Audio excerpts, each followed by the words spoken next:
Good morning, students. Myself, Pramjit Singh, your SST teacher from शिक्षा भारती। कल हमने history का फर्स्ट लेसन फ्रांसीसी क्रांति शुरू किया था और फ्रांसीसी क्रांति में हमने सिर्फ कल उसकी भूमिका की थी और हमने समझा था कि पहले समाज कैसे था, राजाओं का शासन करने का तरीका क्या था और किस तरह दुनिया धीरे धीरे लोकतंत्र की तरफ बढ़ी है। वो कौन सी परिस्थितियां थी कि जब लोकतंत्र की शुरुआत हुई थी। तो ये सब परिस्थितियां कल हमने की थी। आज हम पहला टॉपिक करते हैं। हम इस लेसन को 3 पार्ट्स में करेंगे एक्चुअली। पहला पार्ट में वो होगा भाई परिस्थितियां क्या थी उस समय पर, क्रांति क्यों शुरू हुई, ऐसी क्या परिस्थितियां बनी कि लोगों को सड़कों पर उतरना पड़ा।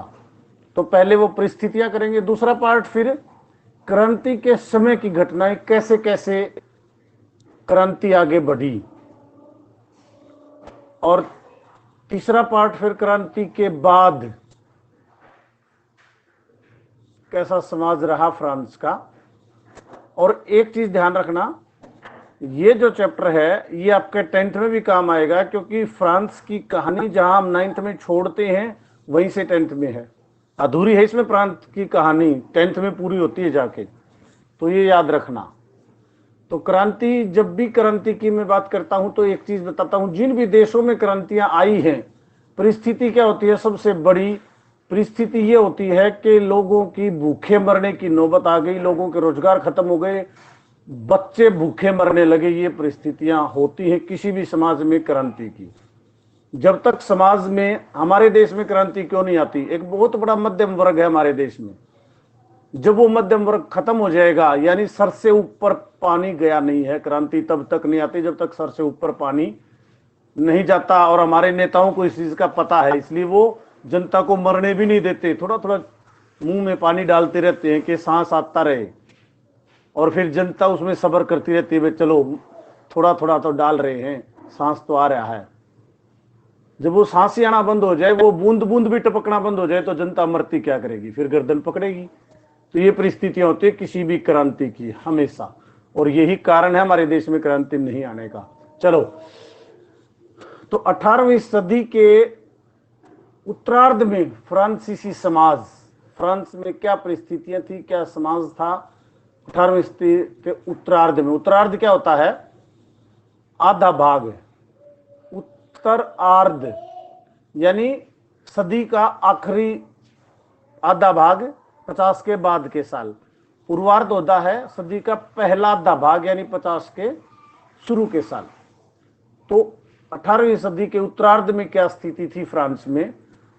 बुर्बो, ये वंश है वहां के राजा, राज परिवार का, खानदान का, गोत्र कह लो, चाहे जो अपने गोत्र बोलते हैं। बुर्बो राजवंश का शासन था वहां पर। जैसे हमारे यहाँ मौर्य शासन हुआ है, गुप्त वंश हुआ है, अनेक वंश हुए हैं। तो वहां पर क्या था, बुर्बो राजवंश का राजा था लुई 16वां। 1774 में 12 वर्ष की आयु में राजगद्दी पर बैठा। वो सिर्फ 12 वर्ष की आयु में 1774 में लुई 16वां। बुर्बो तो वंश का नाम हो गया, लुई एक प्रकार से पद का नाम कह सकते हैं, वहां का जो सम्राट था उसका, या ये कह सकते हो राजा को वो लुई बोलते थे, ये कह सकते हो, क्योंकि वहां जितने राजा हुए सारे ऐसे, Louis first, Louis second, Louis third, Louis, ऐसे लुई 16वां था। ठीक है, तो ये सिर्फ 12 वर्ष की आयु में गद्दी पर बैठा। और दूसरे पॉइंट में देखो, उस समय स्थिति क्या थी, उस समय राजकोष खाली था, यानी खजाना खाली था। 12 वर्ष का लड़का और उसको खजाना खाली मिला, ऊपर से कर्ज भी था 2 अरब लिरवे। अंत में पॉइंट में आएगा। नंबर तीसरा पॉइंट, ऑस्ट्रिया की राजकुमारी मैरी एंटोइनेट से विवाह हुआ। उसका ऑस्ट्रिया जो है फ्रांस का पड़ोसी देश है यूरोप का, फ्रांस और जर्मनी के बीच में पड़ता है। कई बच्चे इसको ऑस्ट्रेलिया समझ लेते हैं, ऑस्ट्रेलिया अलग महाद्वीप है, यह ऑस्ट्रिया देश है जर्मनी के पास, जर्मनी के अधीन भी रहा था। हिटलर का जन्म भी ऑस्ट्रिया में हुआ था। तो ऑस्ट्रिया की राजकुमारी मेरी एंटोइनेट से इसका विवाह हुआ। और यहाँ पर इसके विवाह का जिक्र क्यों है? क्योंकि विवाह होने के बाद महल में फिजूल खर्ची जो है बढ़ गई, महारानी बहुत ज्यादा फिजूल खर्च थी। नंबर 4, महल और राज दरबार की शान शौकत पर फिजूल खर्ची। जनता भूखे मर रही थी और महल की शान शौकत पर, राज दरबार की शान शौकत पर बताते हैं 1500 नौकर नौकरानियां थी महारानी की, और महल की जो देखरेख साफ सफाई और महारानी की सेवा में 1500 नौकर नौकरानियां थी। तो इतनी फिजूल खर्ची महल पर और राजकुमारी पर या महारानी पर हो रही थी। और ऊपर से क्या हो गया देखो, वो अपने हरियाणवी में कहावत है ना कि एक तो कहानी फिर ऊपर तक कुनक बढ़ गया। अमेरिका के 13 उपनिवेशों को ब्रिटेन से आजाद करवाया।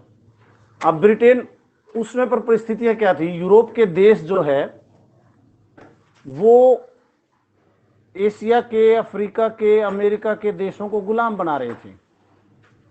उनको उपनिवेश, उपनिवेश होता है गुलाम देश, यानी वो साम्राज्यवादी ताकतें थी। अमेरिका के 13 देशों को ब्रिटेन ने गुलाम बना रखा था। ऐसी बात नहीं है फ्रांस नहीं था साम्राज्यवादी, फ्रांस भी साम्राज्यवादी था। आपस में इनकी टक्कर होती थी। दोनों विश्व युद्ध भी इनके आपस की टक्कर का ही परिणाम थे। जो यूरोप के साम्राज्यवादी देश थे वो ज्यादा से ज्यादा देशों को हड़पने चाहते थे, तो इसलिए वो आपस में लड़ते रहते थे। तो अमेरिका के 13 जो देश थे, उपनिवेश थे, वो ब्रिटेन से आजादी के लिए जंग लड़ रहे थे। तो उस जंग में फ्रांस भी कूद गया। फ्रांस ने अमेरिका का साथ दिया और ब्रिटेन से वो 13 उपनिवेश तो आजाद करवा दिए। लेकिन उसमें क्या हो गया, छठे पॉइंट में है, 2 अरब लीरवे कर्ज था पहले, वो बढ़ के 12 अरब लीरवे कर्ज हो गया, यानी 10 अरब लीरवे और कर्ज फ्रांस को लेना पड़ गया। लीरवे क्या है? लीरवे उनकी मुद्रा थी, करेंसी, जैसे हमारी रुपए है। तो ये फ्रांस की मुद्रा थी लीरवे, जो बाद में बदल दी थी इसका नाम, अब लीरवे नहीं है, उस समय थी। तो 12 अरब लीरवे कर्ज बढ़ गया। इस युद्ध में 10 अरब लीरवे और कर्ज लिया।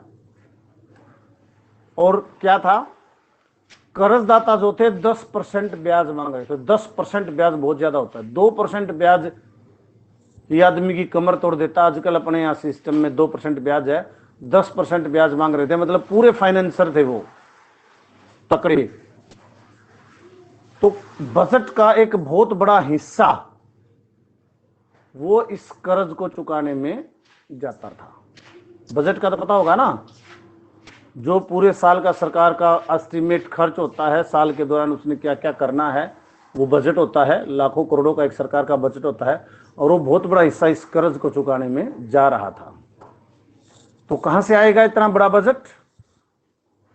क्या होता है, जनता मिलती है सरकार को, जनता पर कर बढ़ा दिए सरकार ने। पहले ही जनता करों के मार से, के बोझ से दबी हुई थी, उस पर और कर बढ़ा दिए। तो ये परिस्थितियां थी उस समय फ्रांस की, जिससे जनता सड़कों पर उतरने के लिए मजबूर हुई। क्रांति की तरफ जनता बढ़ी। 1700 छोटी सी उम्र में, 12 वर्ष की उम्र में लुई 16वां गद्दी पर बैठा। उस समय उसको खजाना खाली मिला। खजाना ही नहीं खाली मिला, 2 अरब लीरवे कर्ज भी मिला। उसके बावजूद भी महल की शान शौकत पर अरबों रुपया खर्च हो रहा था। जनता भूखे मर रही थी, जनता पर टैक्स बढ़ रहा था, और महल में फिजूल खर्ची चल रही थी। और ऊपर से क्या किया, अमेरिका ब्रिटेन के युद्ध में कूद गया जबरदस्ती। तो 10 अरब लीरवे कर्ज और ले लिया, 12 अरब लीरवे कर्ज हो गया। और कर्जदाता जो है सरकार से 10% ब्याज मांग रहे थे।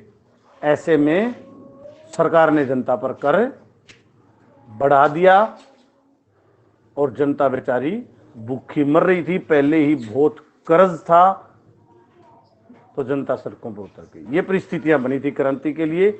आगे समाज कैसा था, समाज में कितने वर्ग थे, कौन टैक्स दे रहा था, कौन नहीं दे रहा था, कल इनकी बातें करेंगे।